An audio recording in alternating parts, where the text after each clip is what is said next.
It's Tuesday, January 28th. I'm Scott Sexsmith, and this is Today in the SOO, our daily podcast from SOOtoday.com, brought to you by View Restaurant and Bar, located in the Delta Hotel downtown on the waterfront. Enjoy the food, enjoy the wine, enjoy the view.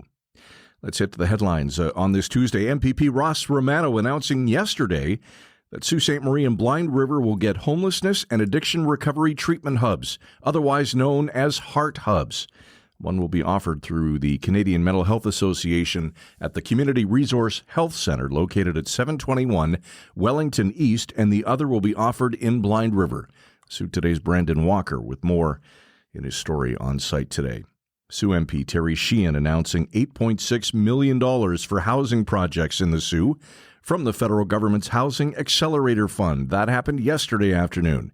The HAF requires local governments to come up with action plans to unlock the funding for housing initiatives with subsequent payments upon delivering results. Darren Taylor with more details on this story today. Meantime, Ross Romano also announcing yesterday that the Ontario government is investing just over $5 million in critical infrastructure to enable construction of up to 238 new homes in the Sault under the Municipal Housing Infrastructure Program.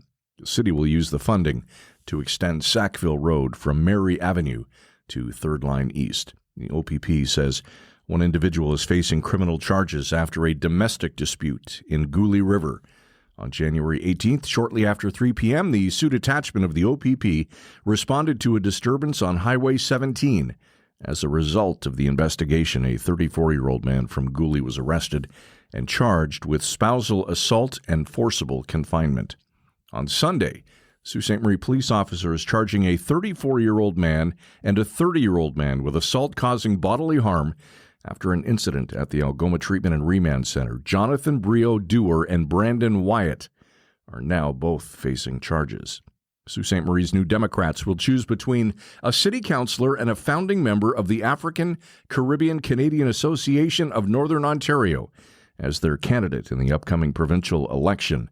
Or two councillor Lisa Vezo-Allen, who earlier had been announced as seeking the party's local federal nomination, has now shifted her focus to the provincial race. She's up against Dave Mornix, a well-known local motivational speaker and activist.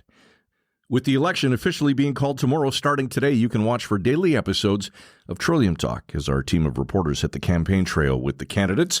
Each afternoon, we will check in to get an update on the day's activities as Doug Ford, Merritt Stiles, and Bonnie Crombie travel across the province. Look for the episode each day in the Sault Today local newsfeed.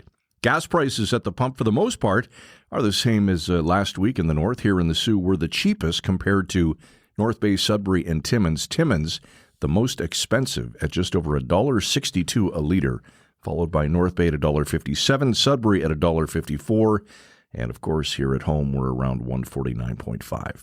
Sault area weather, cloudy with off and on flurries today, possibly another 5 centimeters, high of -5. Flurries tonight, another 5 centimeters possible. Overnight low -9, and flurries with local blowing snow tomorrow. Temperature steady near -10 degrees. That's a wrap for Today in the Sault. Download and subscribe wherever you get your favorite podcasts. We'd appreciate if you did that. You can also drop a comment on site if you're verified, or flip us an email at todayinthesault@SOOtoday.com. Today's show produced by Derek Turner. Today in the Sault brought to you by View Restaurant and Bar, located in the Delta Hotel downtown on the waterfront. Enjoy the food, enjoy the wine, enjoy the view. Have a great Tuesday. We'll talk to you tomorrow.